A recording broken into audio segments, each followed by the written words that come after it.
Hi everyone, I'm Neil, and I'm excited to be joined by JJ, an XR engineer at Unity who I work with very closely. Even though we work for different companies, we both share a common mission of extending Unity with full VR support, building out the layers that enable your apps to be successful. We have a jam-packed lineup of exciting content to share today, so buckle up and let's get started. Today, we're going to focus on 4 key pillars of new functionality that we'd like to share. I'm going to kick things off by going over everything you need to know about using Vulkan in your Quest Unity apps. Then, JJ is going to give a rundown of the fairly new Oculus XR plugin system, explaining the differences between it and the legacy system that you're so used to. Finally, I'll be covering some improvements to Quest iteration time that can be found in the Oculus integration from the Unity Asset Store. And lastly, we'll discuss some key details around using the universal render pipeline in your projects. I'm really excited to spend some time talking about the recent as well as ongoing work that we've done to support Vulkan for Oculus Quest Unity developers. We're going to chat a bit about exactly what Vulkan is, what the benefits are over its predecessor, OpenGLES, how to upgrade your projects, as well as the general state of our Vulkan implementation, both in the current and future. At an API level, Vulkan is a relatively new Chronos-designed API, and in many ways is the successor to OpenGLES, which all of our Quest developers on Unity currently use. A key design feature of Vulkan is that it's a stateless API, in contrast to GLES, which is stateful. A stateful API like GLES makes the execution of a given API function depend not only on the arguments that you pass to it, but also on the current state maintained by the graphics driver. In contrast, a stateless API like Vulkan has its function execution depend solely on the structures that you pass to it, rather than a state which is opaque to the app. This is a cleaner architecture, and it means that the onus is now directly in the application itself to correctly manage and pass appropriate structures as necessary. Furthermore, Vulkan tends to be a little more explicit in API than its predecessors, with often more fine-grained and explicit GPU control. An area where this manifests is the treatment of load and store operations in Vulkan. These operations can be thought of as a way of informing the graphics driver the scope of the usage of texture attachments at a per render pass level. When using GLES, without explicit APIs like this one, the graphics driver has to often make many assumptions about what these usages may be, such as whether a texture needs to be accessed outside a given render pass or only inside of it. And this explicit nature of Vulkan allows the app to control the GPU at a more fine-grained level, removing the need for the driver to make those assumptions in the first place. Most importantly, we want to stress that Vulkan is our future preferred API for every Oculus Quest developer to use in Unity. It should not be seen as merely some optional alternative side grade to GLES. Rather, sometime in the near future, we expect all of our Quest developers in Unity to be using Vulkan in their projects, as it should provide a strictly better implementation. Let's dive a bit deeper into concrete benefits of using Vulkan. In addition to a few of the benefits covered in the last slide, of the stateless design and more fine-grained GPU control, the primary improvements to be expected when using Vulkan are performance-oriented. When using Vulkan, the commands that you're sending to the graphics driver have lower overhead than those sent to an equivalent GLES driver. This affects everything from draw calls themselves to all of the preparation work that the app's CPU has to conduct before issuing said draw calls, such as binding vertex and index buffers. Ultimately, the amount of CPU work that the graphics driver performs in its API entry point specifically will be lower with Vulkan compared to GLES. A big reason for this is because Vulkan drivers perform almost no error checking compared to their GLES counterparts, which basically results in the driver having to do less work and thus save on some CPU resources. So, this lower graphics driver overhead can lead to better performance than GLES. However, it's really important to understand that this performance gain will only be of rendering CPU performance, but with no impact at all on either GPU or on main thread CPU performance. To that end, we must understand that Vulkan, and more generally graphics APIs, are simply CPU APIs to control the GPU. So assuming that most apps are the classic main render thread model architecture, only the render thread itself is what's submitting those graphics API commands. So only the render thread has the potential to improve performance under Vulkan. Your main thread performance will not be changed. This means that if you have a GPU-bound app, your frame rate is not going to improve with a switch to Vulkan because your GPU performance did not improve, even though your CPU render thread load has the potential to decrease. However, it would still be a net win in this case, even if your frame rate doesn't directly improve, because having the CPU perform less work is a great optimization in any case, strictly for power reduction reasons, if not directly for improving frame rate. And in that ideal case, where your CPU render thread bound, then an improvement in render thread performance will directly improve your frame rate as well. For an exact level of performance differences compared to GLES, we're seeing a rough performance parity as of now with Vulkan. In all cases, your Vulkan apps should be strictly no worse performance than their GLES equivalents. Let's spend a brief second going through the upgrade process. In an engine like Unity's, we've actually abstracted away virtually all of the graphics API specific constructs. So most of the upgrade process will consist simply of selecting Vulkan as that first graphics API in the dropdown, just as pictured. In some cases, if you're possibly relying on maybe a Unity API, which depends on certain functionality of a specific graphics API only, then you might need to make sure that works correctly in Vulkan. But in most cases, your project should work right out of the box post-upgrade. Unity also exposes a very helpful native graphics plugin API, which does allow access to lower-level Vulkan constructs, for example, like VK image handles for a given render texture. If you're looking to get that lower-level graphics API-specific access, that Unity API can be really helpful. Finally, now that we've gone over the value that Vulkan can provide as a whole, as well as how it can be enabled inside of Unity, we'll discuss the current state of the Unity Vulkan implementation for Quest developers. We're currently actually marking it as experimental, primarily because it has not yet attained that 100% feature parity that it needs to with GLES, both from a functionality and a performance standpoint. We want to emphasize that we do have a line of sight to fixing a host of currently known issues, which can be found in our documentation online on the Oculus developer website. Furthermore, even though Unity Vulkan on Quest currently is experimental for those aforementioned reasons, we absolutely still encourage you developers to dive right in and upgrade any of your possible test projects to Vulkan, but more on an experimental basis, if you will, rather than that formal project upgrade. The sooner that you developers try out Vulkan on Quest, the more you'll incubate that underlying implementation, and the sooner we'll be able to transition to full feature parity compared with GLES. You also might find that none of those aforementioned issues apply very strongly to you in your projects. Some of our developers have already switched to Vulkan for the same exact reason. And if that's the case, then feel free to try it out even today and report any additional issues that you find along the way.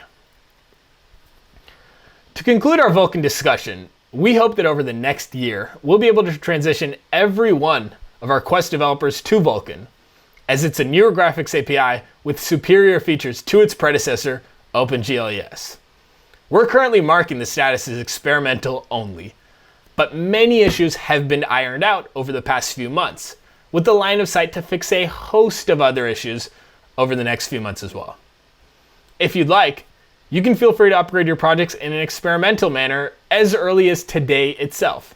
And in the near future, we hope to be able to promote Vulkan to the recommended API for all of Quest development. So with that, I'd like to hand things off to JJ, who's going to give a comprehensive overview of the Oculus XR plugin system. All right, thank you, Neil. I'm JJ, I'm an engineer at Unity, and I work on our Oculus integration. I'm going to be talking a bit about how Unity XR support has evolved over the past few years, and where we are now and where we're going.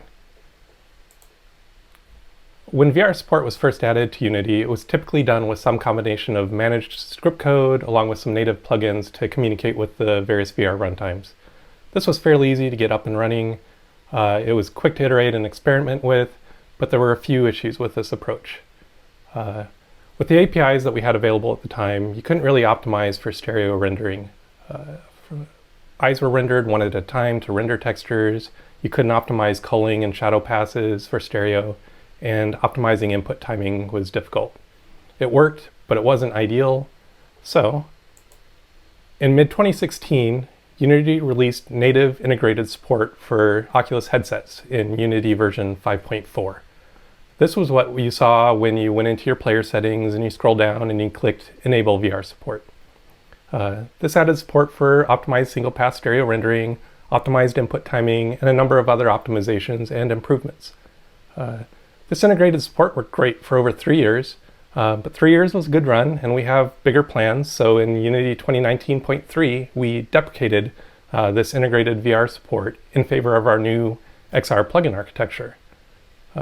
First, don't worry, we're still supporting the integrated version in the 2019.4 LTS or long-term support releases.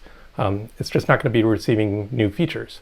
The good news is that we already have a replacement up and running. That's an improvement over what we had before. So XR plugins.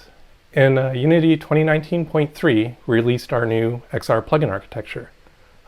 So why did we go with the new plugin architecture when what we had was working fine? The integrated support was built into the actual Unity editor install.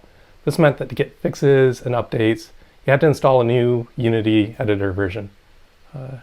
Now the Unity XR plugins are now distributed as packages, which can be updated independently of a specific Unity editor version. This gives us some more flexibility and agility that we didn't really have before. Also important is that this plugin architecture gives us a proper set of external APIs for supporting optimized XR rendering and input without requiring device-specific code inside of the actual Unity engine proper. And one thing I want to point out that this was not a complete rewrite. A lot of the internals that have worked well for us for years remain the same or very similar. We just made them more accessible via a plugin API, and then we also did some spring cleaning while we were in there. So for the Oculus XR plugin, we first released a preview build of that Oculus XR plugin in Unity version 2019.2. Then with the release of Unity 2019.3, the Oculus XR plugin came out of preview, and at the same time we marked the integrated Oculus support as deprecated. So the Oculus XR plugin is fully supported in our 2019.4 LTS release, and more importantly, it's the only option in Unity 2020.1 and forward. So to summarize, if you're going to be upgrading to Unity 2020 or higher at some point, the Oculus XR plugin is your only choice.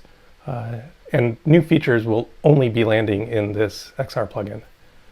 So we're going to start strongly recommending that people begin upgrading to the Oculus XR plugin if you haven't already, unless you're going to be shipping in the next week or so, in which case, good job. And we already actually have some features that have only landed in the Oculus XR plugin that don't exist in the integrated version. So if you want the latest and greatest, come on and join us in XR plugin land. If you saw our talk last year, you might remember that the number of steps to get up and running with the Oculus XR plugin was a bit daunting. It involved quite a bit of juggling different windows. You had your package manager, your project settings, you had to install packages, and there was lots of clicking around in the UI. You might also remember me saying that with packages, that meant we could iterate more quickly in order to improve this process. And I have good news. The process to upgrade to the Oculus XR plugin is much simpler now. You just go to your XR plugin management in your project settings. You click on the Install XR Plugin Management button, and that installs the XR Management package for you. And I'll talk about that XR Management package in a bit. And now at this point, if you're on 2019.4 and you're currently using the integrated Oculus support, we're going to automatically disable that for you and uninstall the packages. And you'll see this little dialog telling you that we're doing this all behind the scenes for you. Then all you have to do is click on the Oculus checkbox, either for the standalone Windows players or for the Android player or for both. And you're done. Congratulations, you've upgraded to the Oculus XR plugin. There's no need to manually add packages or anything fiddly like that anymore. It's a much more streamlined process than what we had when we launched last year. Okay, some of you might be asking, this seems a little too easy. What about things like tracking for my cameras and for my controllers? Excellent question. What about camera rigs and track controllers? If you're using a recent version of the Oculus integration asset, you're already done. Good job. If you aren't on a fairly recent version of the Oculus integration, we recommend going to the asset store and grabbing the most recent version of that, and then update to the Oculus XR plugin, just so we make sure that everything's ready for the Oculus XR plugin. If you're using the Unity provided XR interaction toolkit, then you're also good, and camera and controller tracking should migrate across without any changes. Now, if you're a bit more of a DIY person and you're using the Unity track pose driver component, then there's a bit more work to do, but it's really not too complicated, and we do have an upgrade guide for that. Just look for it on our forums. Now, you might be wondering what that XR plugin management step was about, where we had you install the XR plugin management. That's a package that handles the loading and the life cycle of the various XR plugins and their subsystems. Subsystems are individual components of an XR plugin, and mostly they're currently used for display and input. Now, XR management automatically handles the starting and stopping of these different subsystems, as well as a few other convenience functions.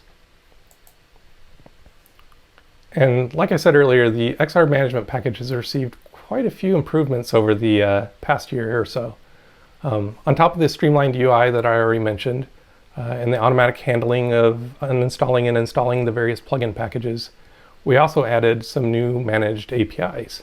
The most interesting one for a lot of people is going to be the ability to modify the plugin loader list, the list of which plugins you want to use from script. So even though you can technically enable multiple loaders and XR plugins at once, there are some limitations to how well that works, since different loaders modify builds and the runtime startup in ways that may not be completely compatible with other XR plugins. So now if you're targeting multiple XR plugins, you can adjust the loader list at build time for custom builds per platform, rather than having to resort to a manual process, where I'm going to unclick this XR plugin, enable that one, make my build, then disable that one, enable the other one, make my build. You can automate that through script now instead if you want.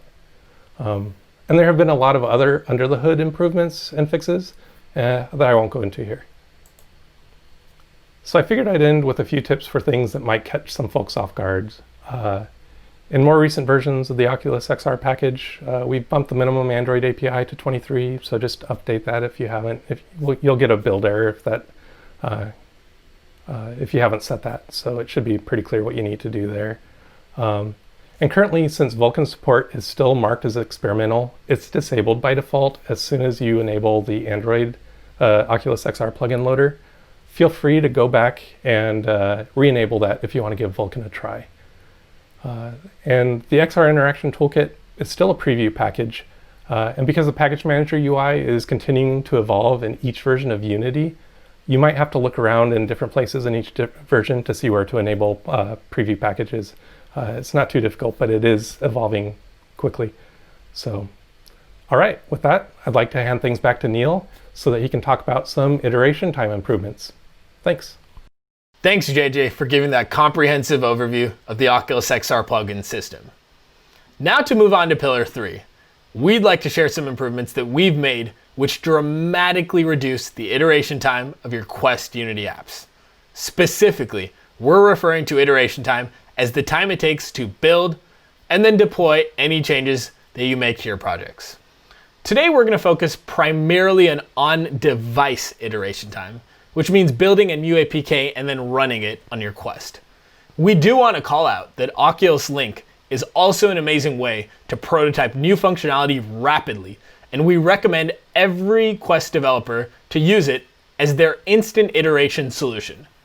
But the improvements that we're about to cover right now are centered specifically on the on-device iteration itself.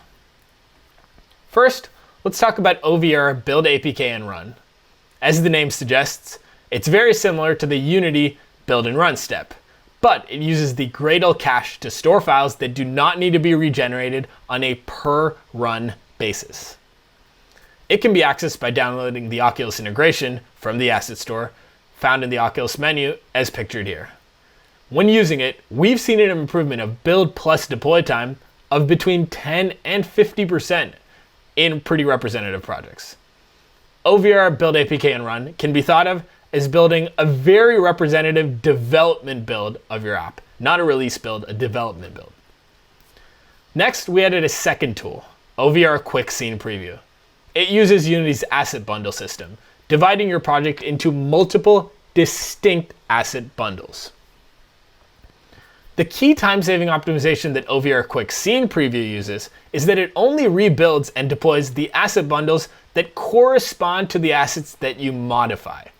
Naturally, when making small iterations, you're only likely to touch a small subset of the assets in your project, and by extension, only a small subset of the asset bundles will need to be built and then deployed to your Quest.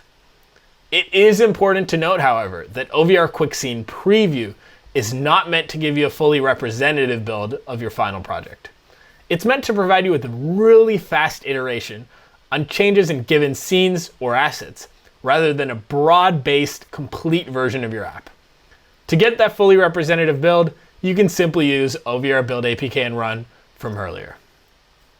Here are some statistics on some real-world developers' apps, which show the significant speedups that you can expect when using OVR Quick Scene Preview for iteration time. In these tests, we made a few small asset and scene changes, and then we just used the tool to rebuild and deploy. And in all cases, we saw an over 80% iteration time speed up.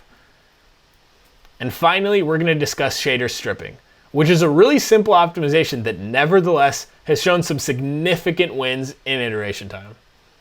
The key idea underpinning shader stripping is that Unity applications running on Quest will only ever be loading Unity Graphics Tier 2 shaders out of the available tiers 1 through 3. But by default, all 3 shader tiers are still being built, even if Quest applications only will ever load Tier 2. Luckily, Unity has a very handy callback system, with the given callback in question here being onProcess shader of the iPreprocess shaders interface in Unity. We simply had to hook onPreprocess shader, and thus we're able to avoid performing build time work for shader tiers 1 and 3, only performing it for shader tier 2, which is what you need. We hope that all our developers can use these 3 iteration time optimizations of OVR Build APK and Run, OVR Quick Scene Preview, and shader stripping to dramatically reduce iteration time and allow you to focus your time on what's really important in your apps themselves. These 3 optimizations do a great job at reducing on-device native APK build and deploy time. But for that near instant iteration, we also heavily recommend using Oculus Link to preview your builds in Editor itself. For now, all of these features can be found in our Oculus integration package only, which most Quest developers already have. But in the future, we hope to be able to upstream these optimizations to Unity Engine itself, so that default Unity functionality for the build system can benefit in the exact same way. And for our 4th and final topic, we'd like to spend a few minutes talking about the Universal Render Pipeline, which we're going to refer to as the URP. The URP is a specific implementation of Unity's Scriptable Render Pipeline, or SRP. The goal of the URP is to create an instance of the SRP, which is suitable for a broad base of platforms, specifically mobile platforms. Let's go through some of the reasons why upgrading to the URP might be a great choice for you. At a high level, perhaps the biggest benefit of the URP is that it's moving much of the code which handles the specification of render passes out of the engine core and into these packages, which you can then customize to any level of detail that you wish. Previously, many of these render pass camera specific details were opaque and hidden inside the engine. But with the URP, you'll be able to modify them to your heart's content as they live in packages. There is also the possibility of performance gains when switching to the URP. Certain of our benchmark test cases have been tested to have higher performance than when using the legacy built-in render pipeline. The URP is also compatible with the Unity scriptable render pipeline feature known as the SRP batcher, which is an optimization that can improve CPU render thread performance under certain conditions. It's worth giving that a try. Finally, the URP is going to be the default rendering pipeline for all Unity developers in 2021. This, combined with the also natural fit that the URP has with the Quest's compute budget, makes switching to the URP a very good idea, even as early as now in Unity 2020. To wrap up our discussion of the URP, let's go through a few helpful tips to make sure that you're on your way to hitting frame rate and avoiding some very common performance pitfalls. One of the most important pieces of advice that all Quest developers can hear, which rings especially true when using the URP, is to try and make their app contain only one single render pass, rendering directly to our eye textures, as opposed to using a multi-pass setup using intermediate textures. A multi-pass setup is going to be more expensive than a single pass setup on any platform, but the discrepancy looms even larger given Quest's tiled rendering graphics architecture, which extracts an extremely large performance cost to store, also known as resolve, any intermediate textures. In practice, this would point to avoiding certain features which require those multi-pass setups, which most commonly manifest in areas like post-processing through a dedicated separate pass, like rendering shadows, or rendering a depth prepass. A handy rule of thumb is that if you have any multi-pass system where your first pass renders to a texture, which will then be sampled from a later pass down the road, the performance cost to store that first texture in RAM, which is how it can be sampled from later in the first place, will likely push you so far past your acceptable budget to hit frame rate in Quest that you might as well avoid that multi-pass setup in the first place. Now that you have a good understanding both of the benefits that the URP provides over the built-in render pipeline, as well as how to navigate over some common performance issues, we hope that you'll be encouraged to try it out in your Quest apps.